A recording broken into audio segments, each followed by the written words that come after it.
Okay, guys, welcome back to the channel. Hope you're staying warm. I understand, at least as I'm recording this, we're about to have a major freeze throughout the entire country. And even in Houston, sub-freezing temperatures, which we rarely get. People are having to protect their plants, wrap their pipes. Before the freeze, though, I did have a lot of fun last night. If you follow me on Instagram and Facebook, which I encourage you to do, if you like some of the non-audiophile or music-related stuff, because last night, my hairdresser, who you may have seen on the channel in shorts before, she manages a country artist and invited me last night to go watch him play. I'll put up maybe some excerpts, but it was already on my Instagram and Facebook. So follow me there if you like more of that kind of content. But everybody was wearing cowboy hats, and watching live music is a lot more fun than you think. So again, that's part of my New Year's resolution. But also part of my New Year's resolution, if you recall, is to tackle things that are a little more controversial or things that I've been meaning to tackle in the past, just didn't have time to. And to that end, in a prior video, some of you picked up on it and asked questions in the comments, is I talked about, is there any piece of gear that I bought over the past that I regret buying or may have a different opinion of it now versus when I bought it? Now, I try to do one-year updates on the GR Research and Extremes and other things. I constantly give you guys feedback. And for the most part, once you get the amount of experience that I have in the hobby, you do tend to do that gear merry-go-round early on. But then when you know the people behind the brand, you know how to discern a product. When you buy something, there's very minimal chance at the level that I've got to of having any issues. And thankfully, I don't have any true regrets of anything I bought. But there was one piece that I thought about that my initial review was this way. But as I've learned more about the product and how it fits in my system, and things changed in my system, that I wanted to talk about some update to my initial review of it. And not so much to call attention to negatives or trigger people, because, you know, anytime you mention negatives, that's going to trigger fanboys and all kinds of criticism. But what I'm doing is a little bit different than normal criticism of even people that are taking gear on loan or temporarily. I own this piece, so it's not because I'm jealous of people having it and whatnot. It's because I genuinely have some issues with it in terms of, if I had not that piece here, what would I do again? And also parlays into something I'm going to be talking about soon, which is my own do-it-yourself subwoofer build to address kind of these issues. So what I'm going to do, I'm going to change the camera, because right now I'm in the back. I've never shown you, I guess, this backdrop before. This is the bowels of my system behind the GR Research and Extremes, my center channel here. Got some macrame that covers up my home theater equipment. Actually, macrame is not a bad, cheap room treatment. Doesn't do a lot, but every little bit helps. And then covers up your gear. But don't want to get off on that tangent. Want to get to the piece that, in hindsight, I do have some evolution of my thoughts, not so much regrets, that I wanted to share with you, and it has to do with the piece I'm sitting on now. So let me move this camera real quick. I don't like to edit, so just bear with me, guys. All right. Maybe I'll even have to sit on the floor so you can see it. But this is my Rel 25 subwoofer. And like I said, I still think this is one of the best subwoofers on the market. I think it's been upgraded now to the Rel 32. I don't think there's a huge difference, a delta of changes. So if you have the 25, I never had, upgrade-itis. But the Rel 32 is now the new reference. But in terms of quality of cabinet structure, this has got to be one of the best in the hobby, if not the best. Driver construction, top notch. I think the amp in here is pretty good. I did start detecting a little bit of sputtering noise, just very, very slight. Sometimes with plate amps, that indicates something's going to happen in the near future. Knock on wood, haven't had any problems, had it flawlessly operate. And again, on certain metrics, I think this is the best sub in the hobby in terms of cabinet construction, driver, all those kind of things. And performance, if you can integrate it right. But one thing that has changed over time is I've become much more in tune with skills of integrating subs with my mains. I've gotten much more room acoustic measurement techniques with the Bach, Dirac doing hundreds, if not several hundred times in this room and changing room treatments. I've also participated with JR to do his swarm system setup, sub setup. So I've accumulated so much more knowledge in sub setup than even the advanced knowledge I had, relatively speaking, to start. And so to that end, a few things have come up now that I only have one sub. If you recall, my other sub crapped out. It was an SVS sub with a plate amp that failed. I gave it to Doug. He replaced the amp. And on many metrics, in terms of integration tools and setup, the SVS actually excels over the REL on that metric in terms of continuous phase and even lots of other things. Now, customer service, they're both about the same. But it brought up a point when I was now left with my only sub being the REL, and my room not being symmetrical, and even in between the speakers, it's not equidistant, such that I noticed when I do measurements a little bit of phase issues between right and left when this is playing, and vice versa. And only having 180 and 0 with this sub is quite limiting. And it's a problem not just with REL. So this is more of a macro complaint that when you're dealing with reference level quality construction cabinet and driver, that's great. What I wish more manufacturers do is pay attention to the integration tools. And that's where I give SVS lots of props. And in hindsight, probably I would pick, even for cost no object, regardless of budget, I think for subwoofers, the integration tools themselves are even better and more important than the cabinet and the driver. Most of them, if you play low frequency pink noise on this and a SVS sub or any other sub with a lot of integration tools, it will be similar. There may be some advantages here, but the integration tools, the delta can be huge. This sub can sound really bad if it's out of phase and you can't get it in phase, or you can't position it optimally to mate with your mains. So this may be still the best option if you don't have major integration issues, but more people than I can count, always when you have a sub, it sounds terrible in most cases. I mean, I'm just being honest.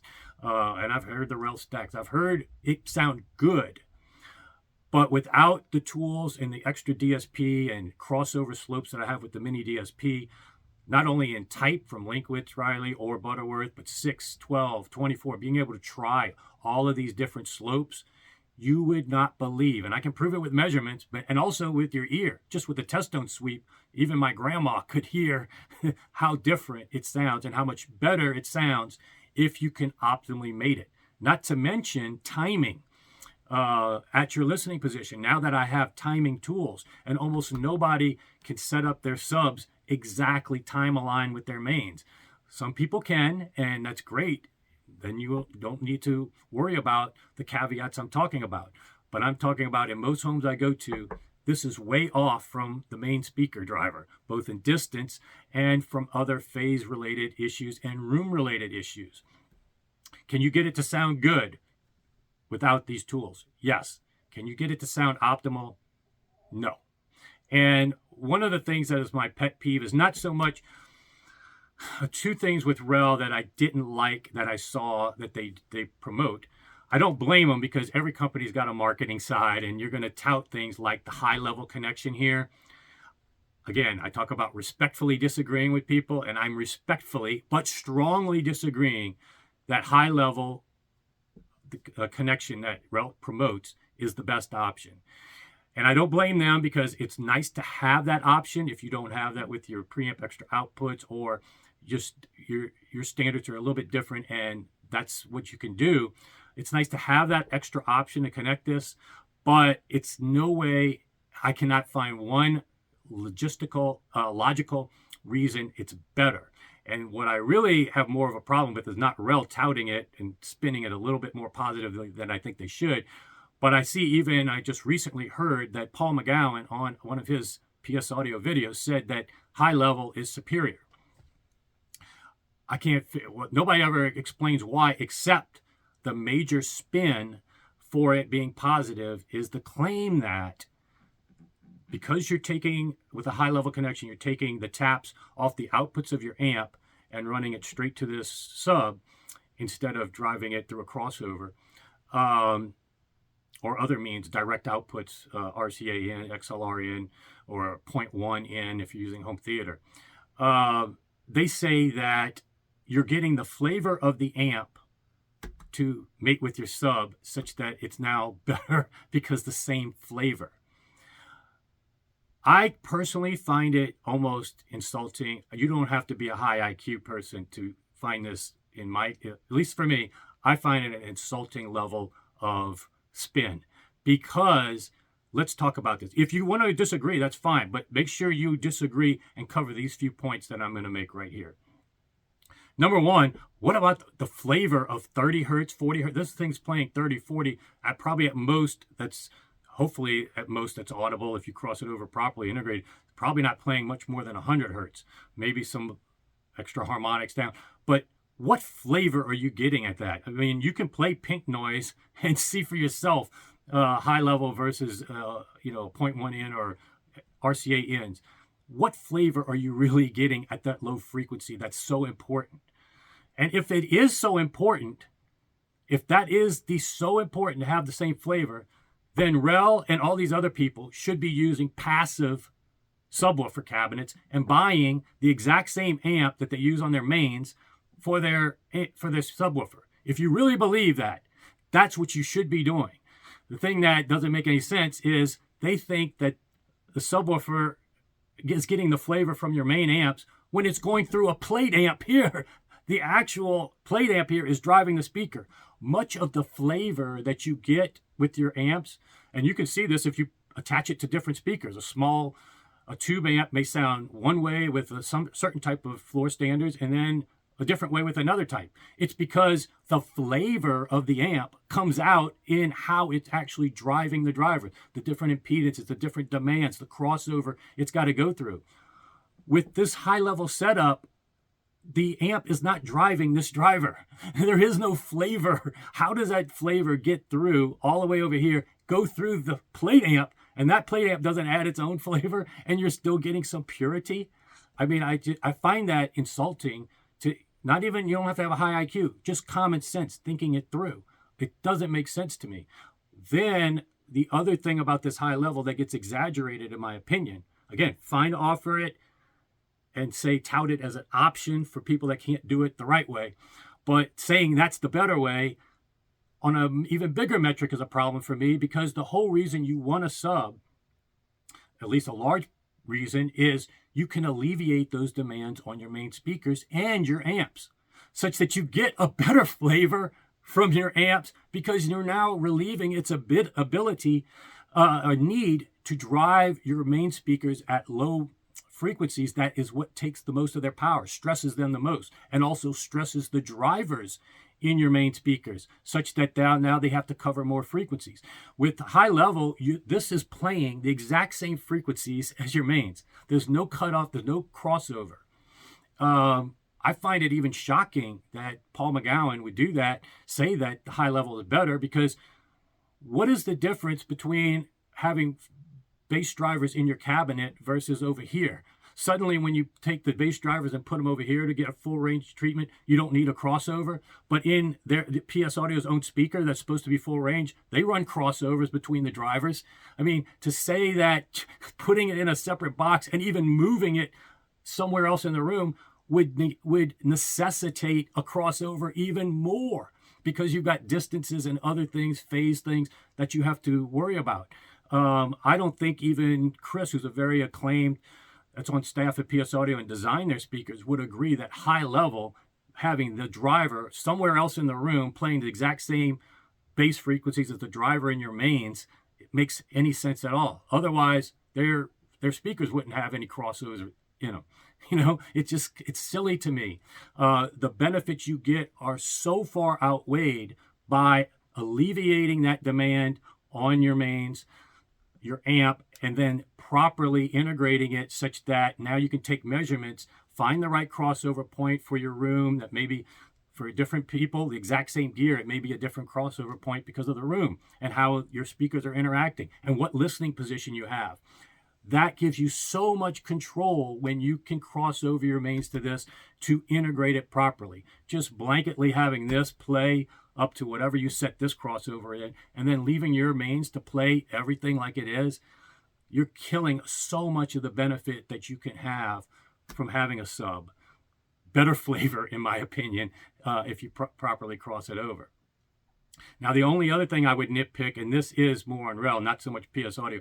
Again, I understand REL promoting. I own a business. You have to sometimes promote things that you do differently in spin marketing that touts it. A little bit of hyperbole. The only other thing I have a problem with is, again, integration tools with the RELs, I think, need to come up to the quality of their cabinet and their driver. Continuous phase is very important. Crossover amounts and types should be more sophisticated with their reference. But also, I'm a little bit disappointed in how they recommend people set the timing of their sub with their mains. And that's a big issue that people overlook. When you put a driver further back from these other drivers, especially if you're doing high level, when they're both paying the exact same frequencies in large part, you don't want them to be time aligned differently for your listening position. Now, sometimes you can push the subs, and a lot of times REL will show the sub being right up next to the 4 standard. And some people can get away with that, and it can be somewhat accurate. But it's still not perfect. We have the tools. We have mics that go to your listening position, can measure exactly the timing from this to this. And then there are tools, external tools that I have. Luckily, I have to make this mate perfectly, but a person buying just this alone won't have those tools to time align it to their listening position. And what I saw in a video from REL, you can go back and look at it. I think it's the guy John Hunter. What their recommended technique is, I think, is extremely primitive and naive. What they show people to do is he's kneeling on the side of the sub, putting on a DVD, not even test tones. Random bass is playing at this certain part in a DVD that he says to use, not test tones that have a reference. And he's standing on the side of a sub, moving it millimeters here or there, and using his ears, which again could be moving more than a millimeter, to determine its timing with the mains. And then he says he locks it in, and it's good. I don't know how on earth that's time aligned to your listening position. How standing on the side of it with bass wavelengths, standing on the side with random DVD bass playing, how he's able to do that. Maybe he has X-Men level hearing. Maybe he has some super abilities. But I think it's naive to think that most customers can do that. And we have the technology to do it better. We can put a mic in our listening position. Even with the Bach, you can put them in your ear, left and right, to determine the timing of this sub versus your main, and then delay. I've got it down to the centimeter where I can delay my mains so that the timing of the bass here. And plus I roll it off so they're not even overlapping that much at all. In fact, I have a very steep asymmetrical crossover of this versus this, not even symmetrical crossover, because sometimes that's what's required. There's no one formula, as you'll hear. Go ahead and call JR. Every time he goes out to a room, he learns something new about how bass interacts with different rooms. There's no formula. There is no step-by-step guide. You have to be real-time, taking measurements, changing things, moving things around, changing phase, and always, if you want things to be optimal, if you're okay with just your room rattling, resonating, playing rap music and feeling visceral, yeah, that's a different standard. I'm not talking about that level of standard. And if you enjoy good, that's fine. I'm talking about optimal, not good, poor, or even less in most cases that I see people's subwoofer setup. I'm talking about optimal. That can be proven on both objective metrics, whatever objective metrics you want to do. There's no way a high level is going to beat how I integrate it here in any room. Then on subjective, we could just do pink noise, low frequency pink noise. We can do frequency sweeps or whatever song you want. As long as people don't have this ridiculous boomy bass preference, I can guarantee you 10 out of 10 subjective people will prefer the more optimal bass integration and understand that when you get these objective metrics right with bass, it sounds better, okay, and with most people's taste. Now, you might tilt it up slightly, but again, having these tools, which is what I'm coming back to, is what's important if you even want to tune it to your taste. If you want to give a little bit of boost here, or at 40 hertz, some people like that if they play a lot of bass, rap and stuff. Having those tools can give you the ability to improve the flavor to whatever you want. And so the macro takeaway is this is still a phenomenal sub. I don't regret, I'm not selling it. I'm building my own sub, which is a passive sub, separate amp, and then I've got the tools to integrate it.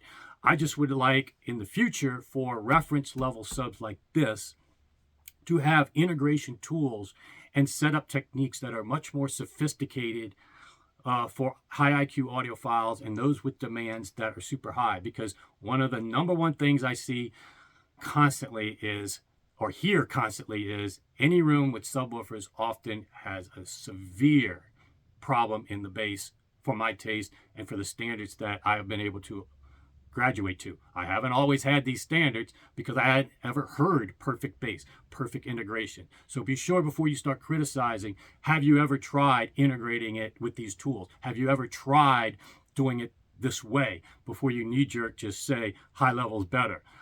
Make sure you address all the points I made and just not say your ears are the only thing that matter. Well, your ears may not have heard yet what perfect bass sounds like, or a better or optimal integration.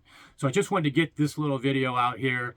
Again, I know I'm going to trigger some fanboys and fanboys and people that have always said high level's better. But make sure you address it. And again, I'm not coming from the standpoint of a hater because I can't afford it or any other motivation. I own it. I own the sub. I'm keeping it. I'm just being honest about what I think should be improved in the future, in my opinion. If you disagree, feel free to leave a comment. I'll see you back here soon.